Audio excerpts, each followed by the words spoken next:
और इसी के साथ यूक्रेन से ऑपरेशन गंगा के तहत भारतीय छात्रों का आना जारी है। इस बीच रविवार शाम को चौथी फ्लाइट भी 198 भारतीय छात्रों को लेकर दिल्ली एयरपोर्ट तक पहुंची, जहां पर उनका जोरदार स्वागत हुआ। दिल्ली पहुंची इस फ्लाइट में देश के कई राज्यों के छात्र छात्राएं सवार थे।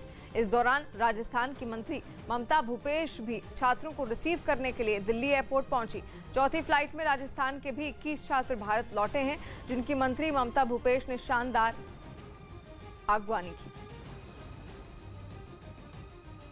राजस्थान सरकार की कैबिनेट मिनिस्टर ममता भूपेश हमारे साथ हैं। जो राजस्थान के तमाम छात्र यूक्रेन में फंसे हुए थे वो भारत वापस आ गए, उन्हें रिसीव करने यहाँ पर आई हैं। फूल माला उनके गले में पहनाई गई है। मैम, कितने बच्चे थे जो इस फ्लाइट से आए हैं, जो आपके राजस्थान से?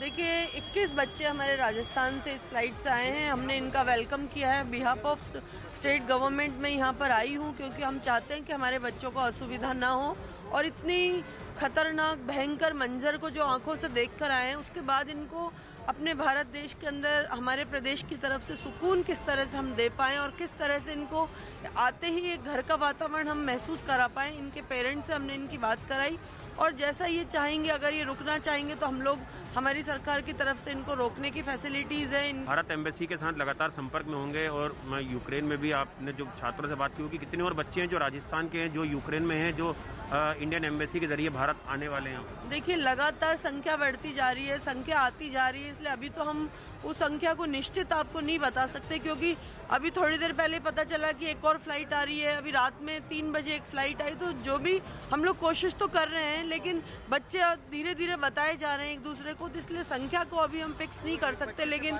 आज सुबह मुख्यमंत्री जी ने एक बच्चे से बात की, यूक्रेन में थे वो, अजय सिंह, अजय, इनसे हमारे चीफ मिनिस्टर साहब ने खुद ने बात की थी। अजय, क्या आप मुख्यमंत्री जी ने क्या आपसे बात करी थी, किस तरह का आश्वासन आपको दिया? जी सर, उन्होंने आश्वासन दिया हमें कि सभी बच्चों को जल्दी निकाला जाएगा, और उन्होंने बहुत तत्परता के साथ हमें निकाल लिया गया, और हम आई थिंक हमारी यूनिवर्सिटी से पहले बच्चे होंगे जो निकाले गए थे। वेस्टर्न यूक्रेन से? जी, वेस्टर्न यूक्रेन के इवानो फ्रैंकोविच शहर से। और आप कहाँ से हैं राजस्थान में? हम राजस्थान में भरतपुर से हैं सर, और हम यूक्रेन के इवानो शहर में फंसे हुए थे लास्ट 3 डेज से। उसके बाद मैंने ट्विटर के थ्रू से हम आपसे कनेक्ट करना चाहा तो मुझे रिप्लाई मिला, बहुत अच्छा तरीका का रहा, तो हम रेस्पॉन्स में रहे इनसे, और इंडियन एम्बेसी भी हमसे लगातार कंटिन्यू कांटेक्ट में रही, तो बहुत राहत मिली। और थैंक यू करना चाहते हैं सबसे पहले इंडियन एम्बेसी और राजस्थान सरकार को। कैबिनेट मिनिस्टर भी आपको लेने आई हैं, क्या कहना चाहेंगे? बहुत ही अच्छा हमें महसूस करवाया है। मतलब हमारी जो मिनिस्टर जी हैं, इन्होंने बहुत अच्छा हमें महसूस कराया। हम बहुत दिनों से परेशान थे वहाँ पे, और हमें जैसे ही हमने बॉर्डर क्रॉस किया, सारी हमें सब सुविधा थी वहाँ पे। और यूक्रेन से लौटे छात्रों ने न्यूज 18 को यूक्रेन के ताजा हालात की जानकारी दी। छात्रों की माने तो हालात बद से बदतर हो चुके थे। यूक्रेन से 198 बच्चे ऑपरेशन गंगा के तहत भारत आ चुके हैं। हमारे साथ एक स्टूडेंट हैं। आप यूक्रेन में किस सिटी में थी? I was in Ivano-Frankivsk National Medical University. आपका नाम क्या है? I'm Yunika Sori. I was in 4th course of medicine. वहाँ पे हिंदी में बताइए, क्या स्थिति थी यूक्रेन में? आपके फ्रेंड्स वगैरह, आपने पेरेंट्स को बताया क्या स्थिति थी वहाँ पर? वहाँ पे बहुत ही ज़्यादा बुरा हाल था। हम सुबह उठे ही थे कि एयरपोर्ट पे 2 बॉम्ब्स ड्रॉप हुए थे, और पूरी सिटी में तहलका मच चुका था। टैक्सीज नहीं चल रही थी, बसेस हर जगह स्टॉप हो चुकी थी, ट्रैफिक जैम था, बैंक्स में पैसे ख़त्म हो चुके थे। हम बहुत ज़्यादा डर चुके थे। बॉम्ब शेल्स के एड्रेस हमें दे दिए गए थे कि आप बॉम्ब शेल में जाके छुप सकते हैं, और उन्होंने बताया था कि अगले दिन फिर सायरन बजेगा। बट देन हमारे कॉन्ट्रैक्टर्स ने हमारे लिए बस बुक करी थी 50 जनों की, और हम फिर वहाँ से जितनी जल्दी हो सके। किस सिटी में पढ़ती हैं आप मेडिकल की छात्राएं, और इंडिया में कहाँ के रहने वाली हैं? इंडिया में मैं चंडीगढ़ की रहने वाली हूँ, और यूक्रेन में मैं इवानो फ्रैंकोविस्क सिटी में थी, और वो वेस्टर्न पार्ट का हिस्सा है, इसलिए हम जल्दी आ पाए। जबकि ईस्टर्न में काफी लोग फंसे हुए हैं। काफी लोग फंसे हुए हैं, और उनका बहुत ही ज्यादा बुरा हाल हो रहा है। आपकी शहर से कीव कितना दूर था? कीव काफी दूर है, 900 किलोमीटर दूर है। ट्रेन से 1 दिन की जर्नी लगती है। अब मम्मी पापा खुश हैं आप वापस आ गए इंडिया? काफी ज्यादा खुश है। लेकिन हमने देखा कि जो आपके कई कॉलेज के जो फैकल्टीज हैं, उन्होंने बोला है कि आप लोग वापस आए जल्दी पढ़ने, और यूक्रेन की कोई गलती नहीं है जो हो रहा है वार उसमें। सर, एक्चुअली क्या है कि यूनिवर्सिटी ने हमको टाइम ही नहीं दिया। हमारा एम्बेसी यूनिवर्सिटी को पिछले 1 महीने से बोल रहा था कि आप ऑनलाइन स्टडी कर दीजिए ताकि बच्चा अपना सेफली इंडिया चला जाए कमर्शियल फ्लाइट्स लेके। बट यूनिवर्सिटी ने हमें केवल 1 दिन पहले वॉर से ऑनलाइन स्टडी का नोटिस भेजा, जो कि केवल 12 मार्च तक थी।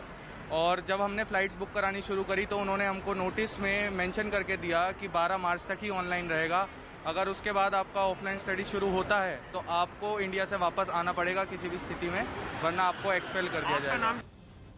वहीं यूक्रेन से लौटी यूपी के आगरा की रहने वाली छात्रा ओजिशा ने न्यूज 18 को बताया कि यूक्रेन बॉर्डर पर हालात बेहद खराब हैं और पश्चिमी यूक्रेन में अभी भी कई भारतीय छात्र फंसे हुए हैं जो अपनी जान बिना खाने के बंकर में छिपकर बचाने की कोशिश में जुटे हुए हैं। छात्रा हमारे साथ है जो काफी भावुक हो गई थी जैसे वो यहाँ पर अपने पेरेंट्स से मिली, उनके लिए गुलदस्ता भी लेके आए पेरेंट्स। आपका नाम क्या है? मेरा नाम उदिशा है। आप यूक्रेन में किस सिटी से थी और क्या स्थिति थी वहाँ पर? मैं इवानो फ्रांकिस से थी और वहाँ पे एयरपोर्ट डिस्ट्रॉय किया गया, वहाँ का मिलिट्री बेस डिस्ट्रॉय किया गया। कुछ खबर भी आई कि वहाँ की कुछ यूनिवर्सिटी पे अटैक हुआ है। हमारे ऊपर से फाइटर जेट प्लेन्स गए थे पर हम लोग सक्सेसफुली सेफ्टी हम लोग बाहर निकल आए। में आए जो ईस्टर्न यूक्रेन है वहाँ पर काफी बच्चे फंसे हुए हैं वो। हाँ, मेरी बात हो रही है उनसे, वो बंकर्स में है, उन्हें बमबारी की बहुत आवाज़ें सुनाई दे रही हैं। वहाँ पे ट्रांसपोर्ट बिल्कुल अवेलेबल नहीं है, खाने पीने की बहुत दिक्कत हो रही है उन्हें। और आप जब यूक्रेन से रोमानिया तक आए थे तो बॉर्डर में कितना आपको क्या क्या सिचुएशन देखने को मिली पूरे रोड पर? एक्चुअली बॉर्डर से पहले 30 किलोमीटर तो ट्रैफिक था, लाइनें लगी हुई थी लोगों की। हम लोग को 5 किलोमीटर पहले उतार दिया गया, हम लोग चल के गए, फिर 3-4 घंटे वेट किया वहाँ पर कि कुछ हो। फिर बॉर्डर की लाइन बॉर्डर्स खुले, पहले गर्ल्स को प्रायोरिटी दी गई कि गर्ल्स को निकालें, तो हम लोग निकल गए लेकिन बहुत धक्का मुक्की हुई और हमें 4-5 घंटे लग गए क्रॉस करने के लिए। कहाँ के रहने वाले हैं आप? आगरा। और एक आखिरी सवाल मेरा ये है आपसे कि जब आपने पूरा लंबा सफर तय करा रोमानिया तक आने का, उसके बाद आप फ्लाइट में आए, एम्बेसी के साथ लगातार आप संपर्क में थे, भारत गवर्नमेंट को क्या कहना चाहेंगी? मैं बिल्कुल शुक्रिया अदा करना चाहूँगी, उन्होंने हमारी बहुत मदद की, वो हर समय अवेलेबल थे हमारे साथ, मेरी कांटेक्ट होती रही एम्बेसी से बात, हमें अच्छे से बस प्रोवाइड कराई गई एयरपोर्ट तक आने के लिए। Thank you. तो देखिए ये छात्रा थी, ये काफ़ी भावुक हो गई थी, इनके लिए बुके जो है इनके पेरेंट्स लेकर आए हैं यहाँ पर। और यूक्रेन से लौटे हरियाणा के छात्र ने न्यूज 18 को बताया कि यूक्रेन बॉर्डर पर हालात बेहद खराब हैं और पश्चिमी यूक्रेन में अभी भी कई भारतीय छात्र फंसे हैं। रोमानिया तक आने में आपको कितनी क्या क्या चुनौतियां आपने देखी रास्ते में, रोमानिया बॉर्डर तक आने में और उसके बाद एयरपोर्ट तक पहुंचने में?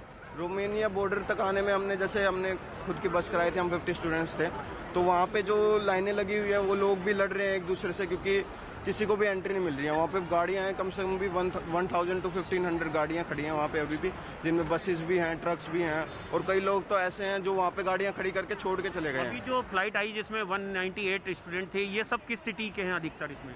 अधिकतर इसमें लगभग सारे के सारे इवानो फ्रैंकोविस्क, लवीव, चर्निविस्टी, मतलब वेस्टर्न यस। आपके ईस्टर्न यूक्रेन में भी छात्र उनसे बात हुई है जो वहाँ पर अभी तक हैं? हाँ, मेरा एक दोस्त है खार्किव में, उसने मेरे को आज वीडियोस भी भेजी हैं कि रशियन और यूक्रेनियन बहुत ज़्यादा लड़ाई कर रहे हैं, उनका आज वीडियोस भी भेजे थे उसने मेरे को। आप वापस जाना चाहेंगे आप, क्योंकि आपके कॉलेज लगातार बोल रहा है कि यूक्रेन की कोई गलती नहीं जो हो रहा है और हम चाहते हैं हमारे स्टूडेंट वापस आए, स्थिति जैसी सुधरेगी? स्थिति सुधरेगी तो ज़रूर जाएंगे हम, क्योंकि यूक्रेन मतलब हमने वहाँ पे 3 साल तक स्टडी की है, हमारे 3 साल अगर हम वहाँ पे नहीं जाएंगे तो वेस्ट हो जाएंगे बिल्कुल। कहाँ के रहने वाले हैं इंडिया में आप? इंडिया में मैं हिसार और हरियाणा का रहने वाला हूँ। शुक्रिया। तो देखिए हरियाणा के छात्र बता रहे हैं कि ये किस तरह से वेस्टर्न यूक्रेन में थे और वहाँ के तमाम छात्र जो हैं वो इंडिया आ चुके हैं, लेकिन जो ईस्टर्न यूक्रेन है वहाँ पर वार जोन के करीब कई बच्चे अभी भी हैं जो लगातार भारत सरकार, भारत एम्बेसी के संपर्क में हैं। और जंग के बीच रूस ने यूक्रेन के खार्किव शहर में एक गैस पाइपलाइन को धमाके से उड़ा दिया। यूक्रेन का यह शहर रूस की सीमा से सिर्फ 40 किलोमीटर दूर है, जिस पर कब्जा जमाने के लिए रूसी सेना लगातार हमले कर रही है। इसी कोशिश में उसने खार्किव की इस गैस पाइपलाइन को निशाना बनाया, जो तेज धमाके के बाद किसी ज्वालामुखी की तरह फट गई। आग की लपटें आसमान छूती नजर आईं, तो धमाके की रोशनी ने रात के घने अंधेरे को कुछ पल के लिए खत्म कर दिया। गैस पाइपलाइन के फटने के बाद यूक्रेन सरकार ने आगाह किया, इस धमाके से पर्यावरण को काफी नुकसान पहुंच सकता है। इसके साथ ही उस इलाके में रहने वाले लोगों को ये सलाह दी गई कि वो अपने घरों की खिड़कियों को गीले कपड़े से ढककर रखें, ताकि इस गैस के असर से बचा जा सके। और यूक्रेन के